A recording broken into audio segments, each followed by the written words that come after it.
Hello and welcome to Brilliance Today, where individuals let their brilliance shine through their stories, expertise and philosophy, because they're on a mission to make a difference and leave a legacy. Introducing Brenda Dempsey, publisher, speaker and TV presenter.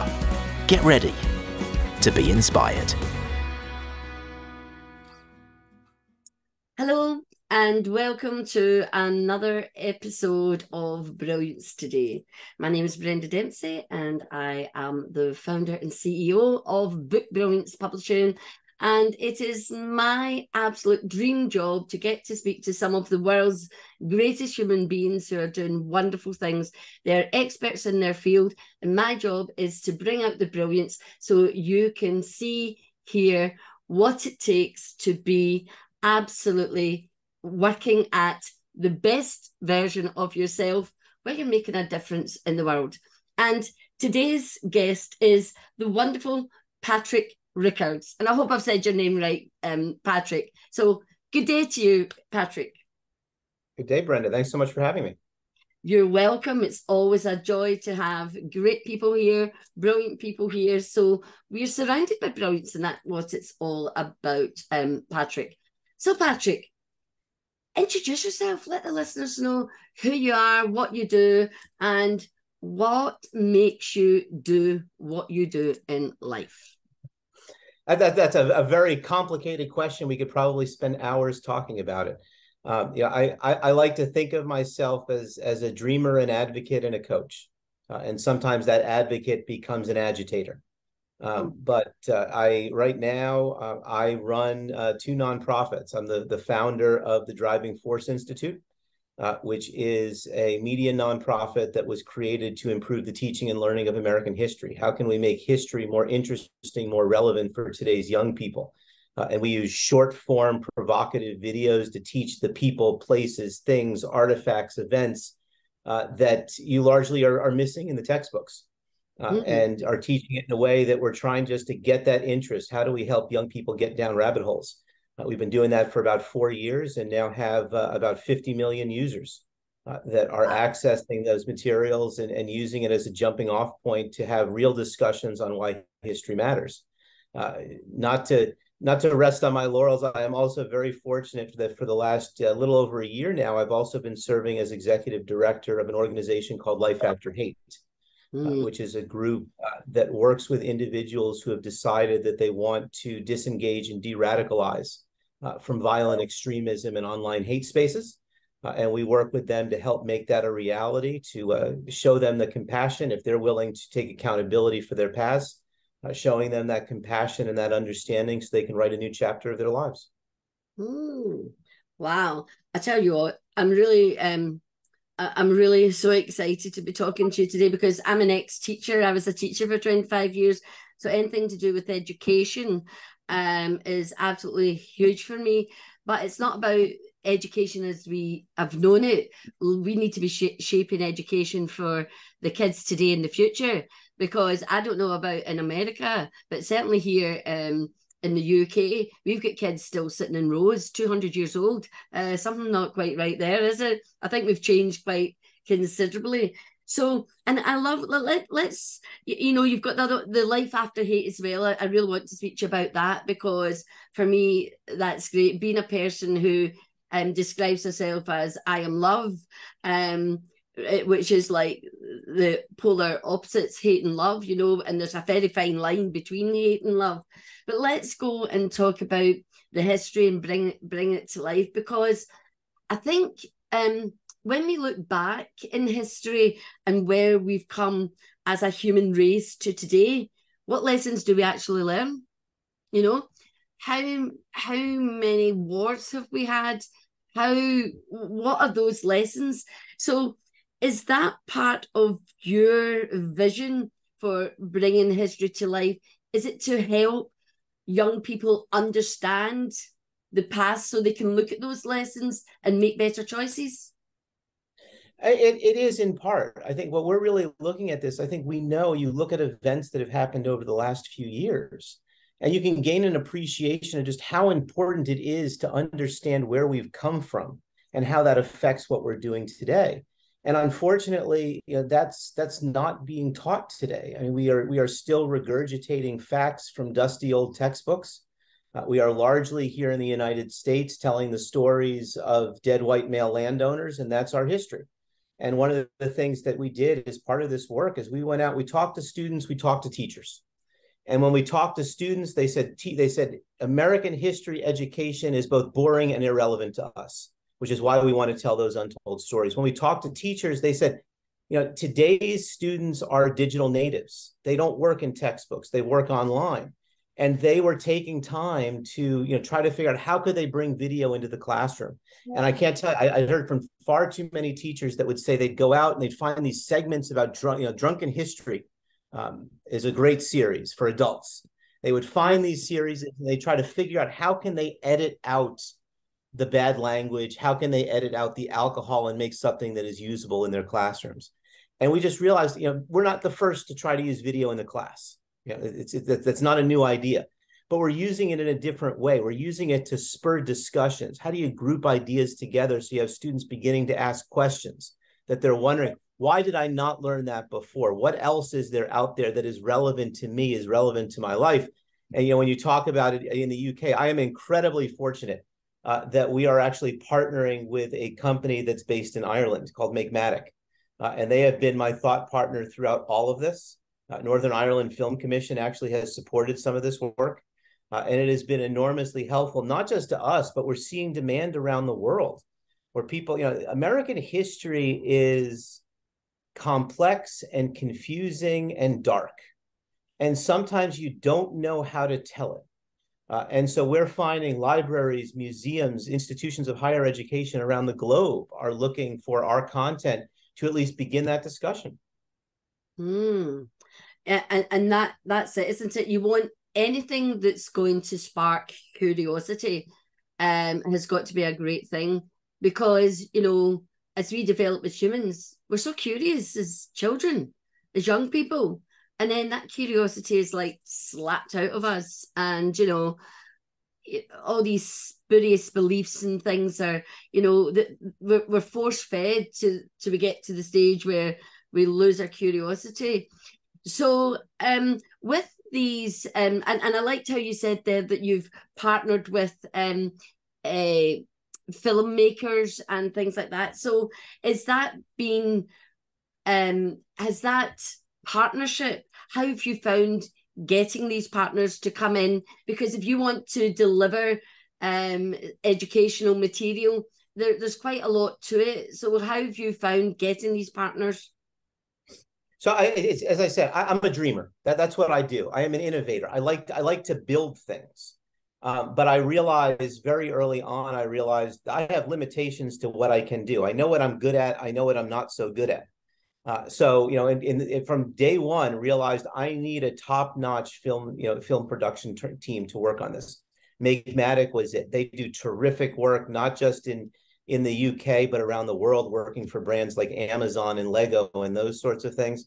But I also realized that I didn't want to limit it to my view. I think that's the challenge when you talk about teaching American history is, you're talking about how do you bring multiple views? How do you spark that creativity, that interest, that passion in a learner? And so for that, what we did was we set out from the very beginning, we needed partners. We needed thought partners, we needed content partners, we needed distribution partners. So, we end up working with partners like the Smithsonian, like New York Historical Society, like American Battlefield Trust, that works with us to make sure that we're taking this really rich content of history that so many of these organizations have, and how do you chunk it out in a way for the average 16, 17-year-old, not just to watch it, but to appreciate it, to understand it, to apply it to their own thinking. How can we work with distribution partners to get videos into the hands of students? And I'll tell you, when we started off, I was so wrong about what it is we wanted to do here, because I thought you create these videos. Every one of our videos is 2.5 minutes long, because we're trying to adhere to that focal point that the average teenager has when they're on YouTube. They're not going to watch anything more than 2.5 minutes. They will spend hours a day, according to the research on YouTube, but they're spending about a minute or two on each piece of content that they're consuming. So how do we go about doing that?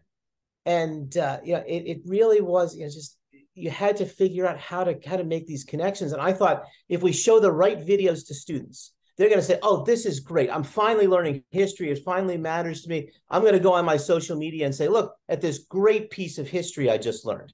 No, there is no, I don't care what country you're in. There is no 17-year-old that is going to go to their social media feeds to talk to their friends about all the wonderful things they learned about history on TikTok or on YouTube or on the web.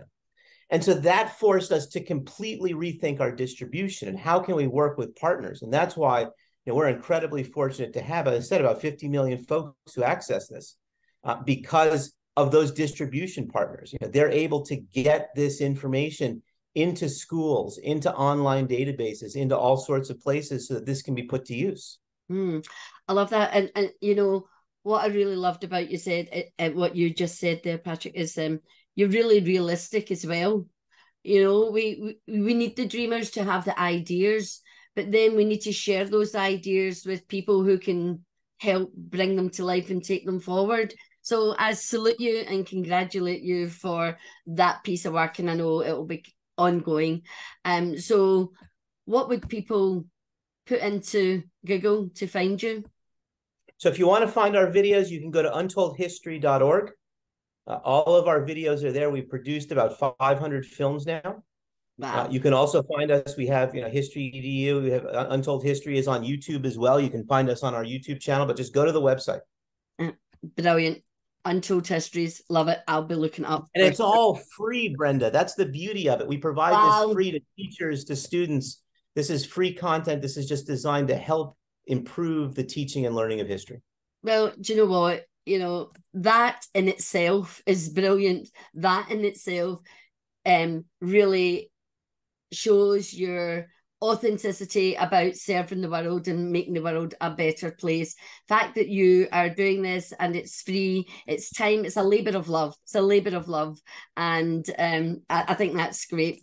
Anyway, I'm going to change the whole tone of the conversation because, I've been reading you were a coach for your daughter's competition cheerleading team. Tell us a wee bit about that story, because I think that's quite amazing. I love that. Oh, I love telling the story, and I've actually written an award-winning book about it called Dad in a Cheer Bow. But when my daughter was very young, as most young girls tend to think, she decided she wanted to be a cheerleader. We had no idea what that meant as a family. The first year she did it, it was very nice. She was at the side of football games that were being played by 6, 7-year-old boys, and just had a cheerleading squad that would cheer them on. But after the first year, she moved into competition cheer, where she would be part of a team that would do these routines and would compete against other squads. You're doing very complicated routines, including dance and tumbling and all sorts of other stunting pieces that go to it for those who know cheer. And so after she had finished her second year, her coach had come to her wanting to make sure she was going to continue. My daughter's very good. She still cheers today. She's on her high school squad. Wow. And she told her coach, and you have to love this for a precocious 8-year-old. She clearly takes after me. She told her coach, she said, yes, I will come back, but only if my father can be my coach. I had no experience in this. I had no understanding. I had no background knowledge in this. And all of a sudden I get an email from her coach saying, congratulations for being named to the coaching squad. And I figured, okay, she's being polite. I will sit there. I will come to some practices. I will carry some mats, but that will be the extent. And being a competition cheer coach actually took over my life for about 4 years. This and my daughter were the most important thing that I was focusing on. And I was spending more time with my cheerleaders than I was spending with my wife. And did this for 4 years and learned more about the technical issues, the athletic issues of cheer that I ever thought was possible. But more importantly, I think I learned not only how I could support my daughter in ways that I never thought of, but I also learned how to support the other athletes that were entrusted to me. I was working with 17, 19 tween girls each and every day. And I can look at it, it is fantastic. We ended up taking a top 10 finish at nationals. We ended up taking runners up at globals while I was coach. But it was far more important as I was working with these young athletes, working with these young women, is understanding what I could do to help build their confidence, to help support them. Realizing how easy it is for us to fall flat when we're offering praise and compliments. You can't just say, "Oh, you did a great job." I was working with my athletes. They wanted specifics. They want to know exactly what it was that I was praising. And I ended up spending those 4 years becoming a cheerleader for my cheerleaders, and really supporting them. But at the same time, I could step in when one of our girls was missing, when they were sick, when they couldn't come to practice. I could step into the stunt, and I could lift and throw our Wow. athletes as much as anyone. Oh, that's brilliant. I love it. See, we'll be saying that word brilliant all the time.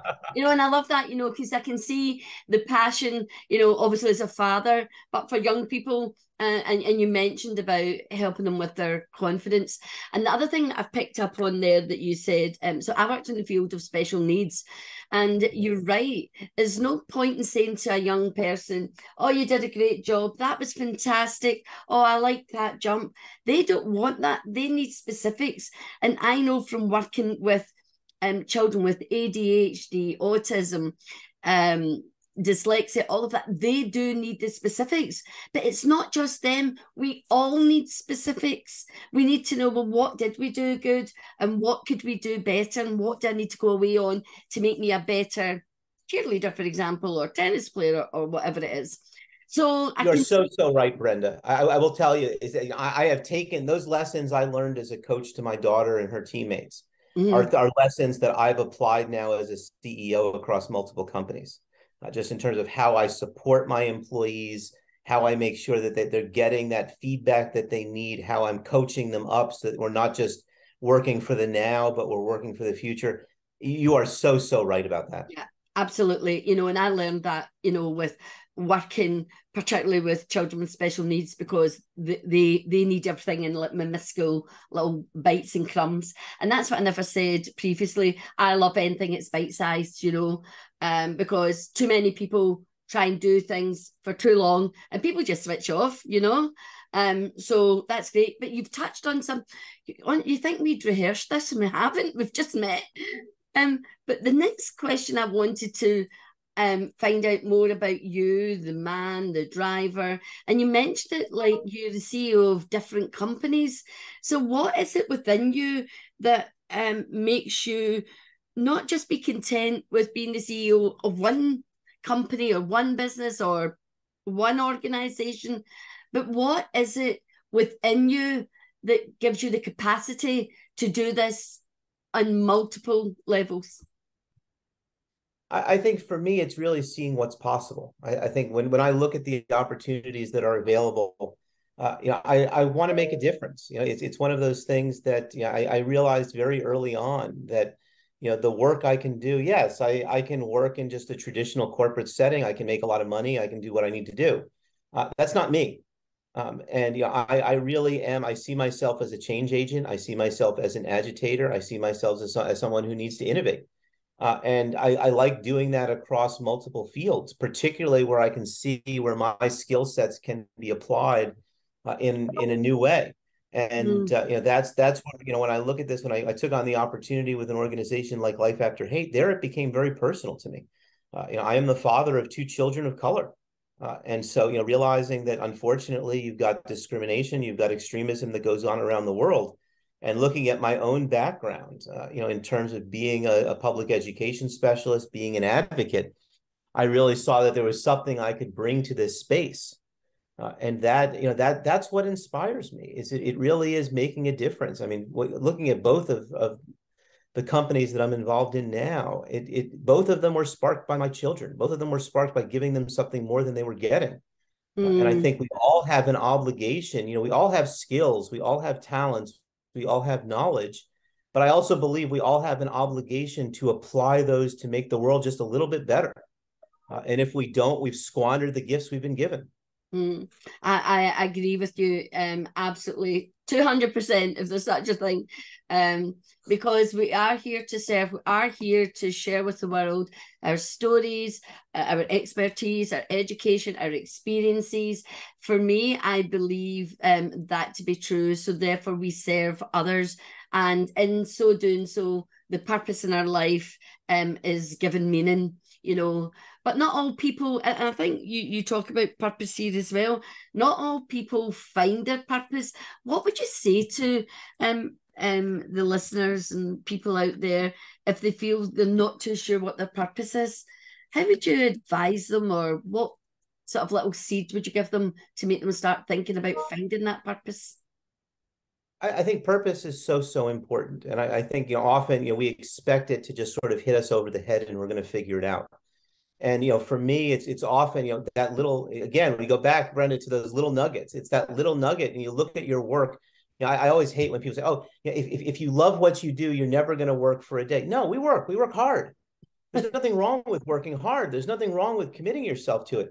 But it's a matter of finding, when you look at all of the things that you're required to do, all of the obligations that you have as a professional, as an adult, it's a matter of finding some of those things that give you just a little bit of joy. What is it about that day that you're finding joy in? That is where you start developing your purpose. I was very fortunate. I had a mentor of mine who I still turn to. He's the reason why the Driving Force Institute exists. And one of the things he had once taught me was, if you can dream it, you can do it. Yeah. And I think that it goes to the sense of purpose. But I was just having this conversation actually with somebody yesterday. Is he also explained to me that when you're looking at opportunities, it doesn't matter if you're talking about a CEO job, you're talking about a director, manager, whatever it is. When you look at opportunities, never look at a job, never look at an opportunity based on what it is today. You look at it based on what sort of canvas does it provide for you to turn it into what you want to be doing tomorrow. And I think that's so important when we're talking about purpose. I think, for most of us, we look at jobs, somebody needs us to do something. We are hired to, in theory, help fulfill other people's dreams.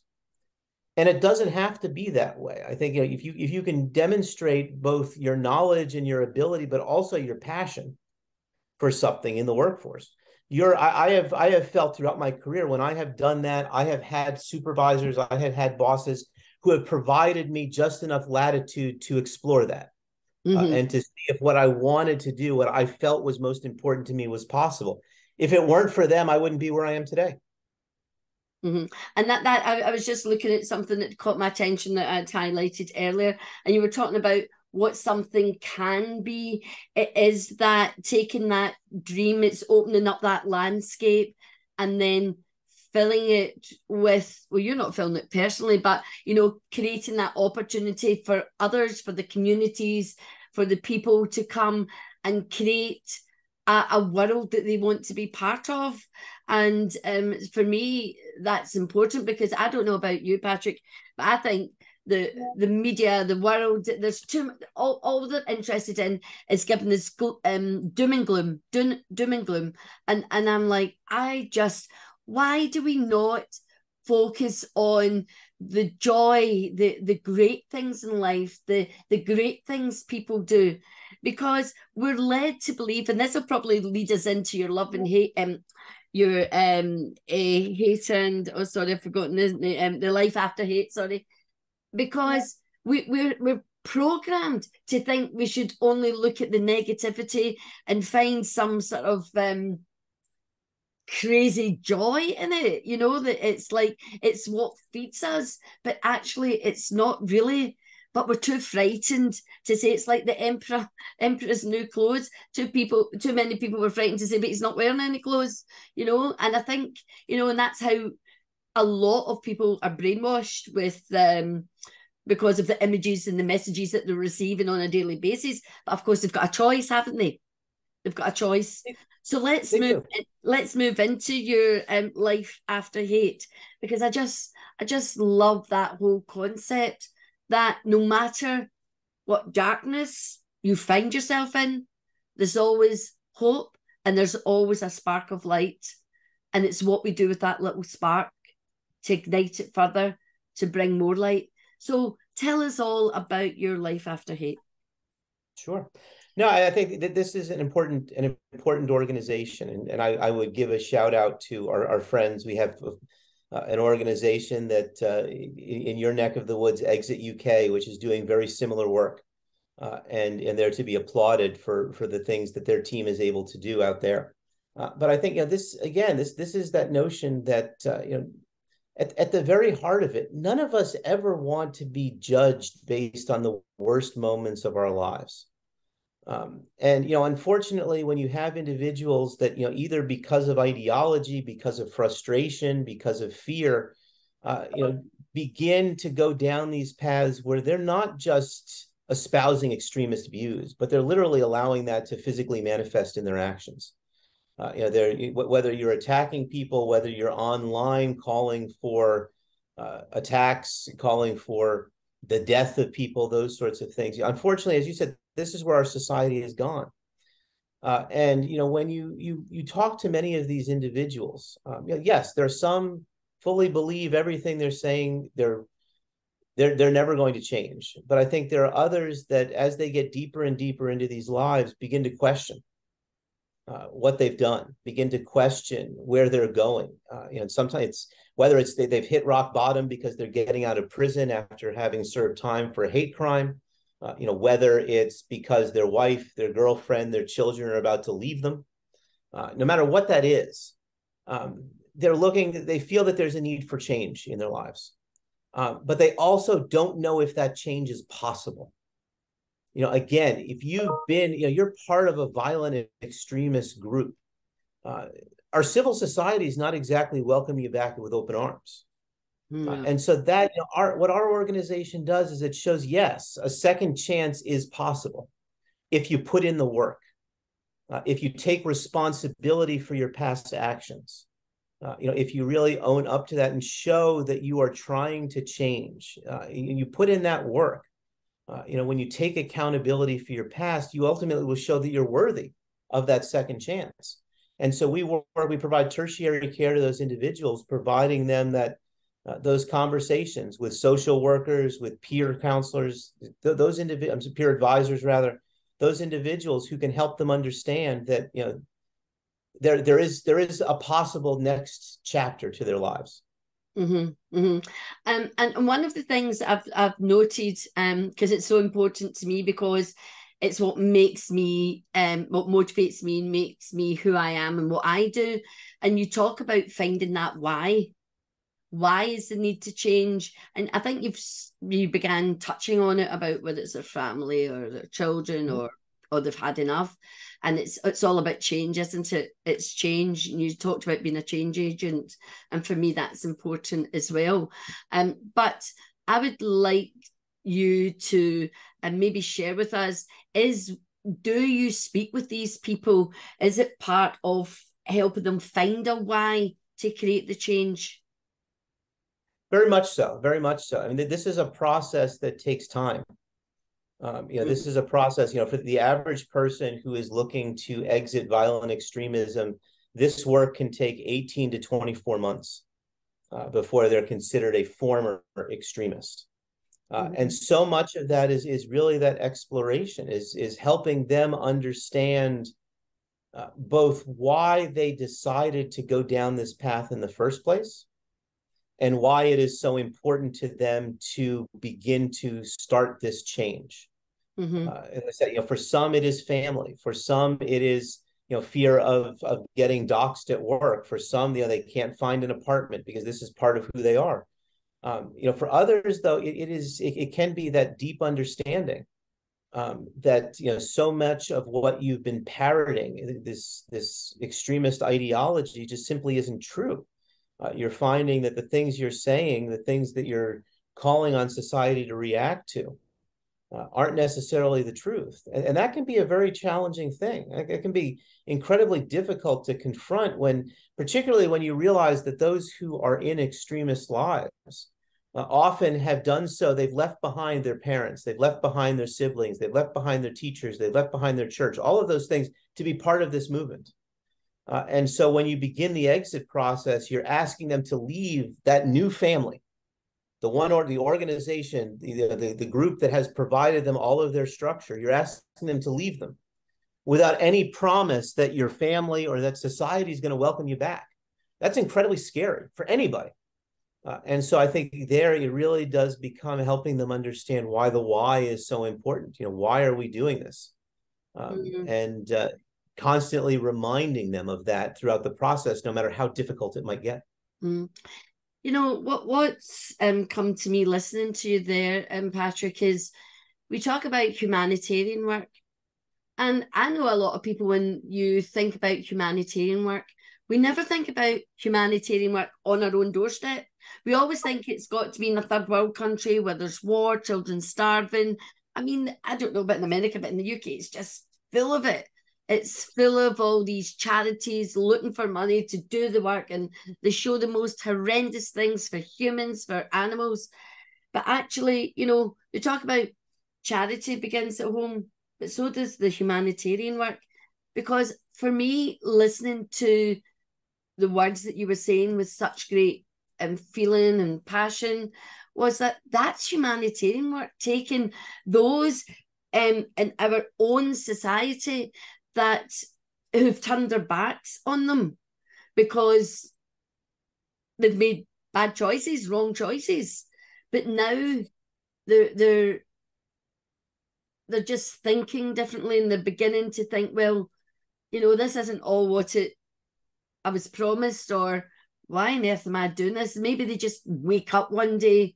I mean, I suppose it happens over time. I'm sure you could put me right there and put the listeners right there. That they just realize, no more. I've had enough. I talk about enough's enough. And they must get to that point. But one of the things that also came to my mind was, how do they find out about life after hate? Sure. So it's one of those, and we do a lot of work in terms of public education.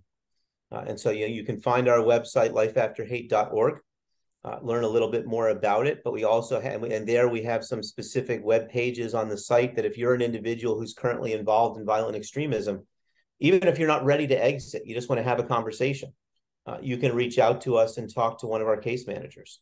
I think what becomes so important in looking at this is, when we look at our own clients, so many of them come to us as a result of family and friends, loved ones, who recognize that the people that they care about deeply have hit rock bottom. The people that they care about deeply have reached that moment where they need to make a change. They recognize that. And as a result, a lot of our clients are actually those friends and family. How do you have those conversations? I think, we've all had difficult conversations with people that we care deeply about. And with this in particular, this is one of those instances where you can't confront, you can't accuse, you can't. This is not the time to tell an individual, why in the world are you doing that? How stupid could that be? Not at all. This is really a time to demonstrate compassion and understanding. Yeah. And so we help those loved ones begin to have those conversations, begin to explore. If they feel that someone is softening, how can they have those? But what we also do, that becomes so important, is how do we tell the stories of those who have made it through to the other side? We do a lot in terms of counter narrative videos, helping those who we call them formers, those who are former extremists, helping formers tell their stories. And it becomes just such an important part of the process, because we're not just talking about, life is wonderful now that we're through. But you have hearing directly from those people who have literally walked in those Doc Marten boots, who can then explain, this is what drove me into the movement. This is what life was like while I was there. This is what I started to experience that made me think maybe I need to get out. And this is, what life is like now that I've finally exited. It is fascinating when you talk to these individuals, and they will talk to them about their time in extremist movements. And the one phrase that I just can't let go is they talk about, you're with all of these people, you're with a group of individuals who are controlling every single aspect of your life, what time you wake up, what you're going to eat, when you're going to work out, what music you're going to listen to, what jobs you're going to have, who you're going to spend your time with, every part of your life. But at the same time, they describe it as being one of the loneliest moments of their lives. And I think hearing that from me doesn't mean nearly as much as hearing it from someone who's literally been where you've been. Wow. Wow. That is, in your head, you can play little scenarios and little films about what they might say, but to hear that even they make that choice, they go into this new family, that they're lonely. Wow, there's a bit of irony going on there, because I bet you a lot of them choose it because they're lonely. Maybe that's not the case. But one of the things that I'm thinking about, Patrick, as well, oh my goodness, you can see we could go on and on talking. I'm so interested in all this work. I just love it. I love how humans work and tick. I've always loved like psychology and things like that. But as well as life after hate, has it crossed your mind to maybe look at preventative ways to stopping people making those choices? It has. I think that is something that I believe is incredibly important. And I think that, we can, when you look at individuals, and we will often get those questions because, it's, the work that Life After Hate has done for the last 12 years is really providing hope and opportunity for those who believe that they can't get out of the choices that they've taken. I do think, though, we have a lot of work to do in helping people see that these are not the choices that they have to make, whether that's helping them see there are not others that are to blame for their lot in life, or what they feel that they're not getting that they believe they're entitled to, or just the way they believe. I think it's we're working with those who are at greatest risk, those who are posing the greatest danger to our society, and that's when I'm often asked the question: are these people worth it? Is it worth the time and money when we have so many other needs and people that need attending to in the United States? And my belief is, absolutely, because what is the alternative? What happens if we don't do this? When you look at you can look at things not just like Charlottesville, or you look at things like the January 6th uprising on the U.S. Capitol, but you look at things like the Oklahoma City bomber, and those sorts of things. Those are the results of violent extremists. And we have to address that. Yes, I am incredibly concerned about the Uncle Ralph at the Christmas Day dinner table who is espousing racist beliefs, and you all have gotten used to that. And there's a lot of work that we have to do in addressing that. But I think that, first and foremost, it's how to, it's for those who have decided to take the ideology and allowed it to physically manifest into their actions, how do we get them to stop it? And then the next step is, how do we make sure that those people who are in that ideology are not starting it in the first place? Yeah, that's a good point as well. Absolutely. That's a very good point. I really like that. You've really got me there. Like, you can see them all sitting up. Yeah. Because maybe, and again, you'll be able to answer it because I haven't worked in this area at all, but maybe those who start something and they find the influencers, or you maybe we wouldn't use the word influencer, but you know what I mean. And maybe they think, oh, what am I doing? I need to stop that too. But then it's all that human trait about, well, I've started it, I've got to keep going. How can I just stop? So that's a very, very good question. And have you come across that? I think we have. The instigator. You do. And I think you're seeing, I mean, the field is constantly changing. And one of the things that this space has not been particularly good at is research. You've had a lot of the early days. It was still sort of the Wild West until very, very recently, where you had people that were just doing things to try them. We think this might work. And we as an organization in the last 2 years have really had to change that. We've had to dig into the data, had to understand where we're coming from, had to understand our clients better, understand the needs of the field, and have really focused on ethics, on research, on standards to make sure that that's what's governing our work. Because it's one of those things, I think, we see it in all sorts of fields. You probably saw it in some of the education work that you were describing, is that sometimes you have a lot of people who just mean well, who want to do something to help. And if those actions aren't rooted in data, if those actions aren't rooted in what works, what's effective, sometimes you can do more damage than you're doing good, despite the best of intentions. And so we've really committed ourselves to making sure that we are raising the standards for the field, not just for ourselves. That you're talking about individuals who are at great risk, who need the utmost service. I think no matter what you do in life, whether you run a school, whether you run a business, whether you're NGOs or whatever it is you're doing, data is crucial to help you see that picture, look at those gaps, and come up with those creative plans. Be curious about, well, why is that? And keep asking those questions, the why, let's go 5-7 deep whys. And yeah, and I think we could keep this conversation going, but I think we'll stop there because there's so much else I want to ask you, but we don't have time for it. I'm just going to finish with something really, it's still quite deep. It's still a bit more lighthearted for me. Well, lighthearted's the wrong word, but inspirational is what I want to say. And that's that you talk about that, I find this quite emotional, that your North Star. Can you just explain the whole concept of North Star and what is your North Star? For me, it really comes down to, you were talking earlier about finding your joy. I think it also is, it's finding what you believe in. It's finding what you are willing to risk everything for. And I think that can be challenging, particularly when you're relatively new in your career, because you don't want to push back. You don't want to contradict. You don't want to not do the things or question the things you're being asked to do. And you become very much a follower. And I've seen in my career, there have been times there are issues that are of the utmost importance to me. There are issues that I am willing to put my job on the line and have as a result. And to me, that's knowing my North Star. That's knowing no matter what situation I'm in, if I look up and I know this is my belief system, this is why I do what I do. Again, this is what I am willing to suffer the consequences to ensure that I am staying true to what I find most important.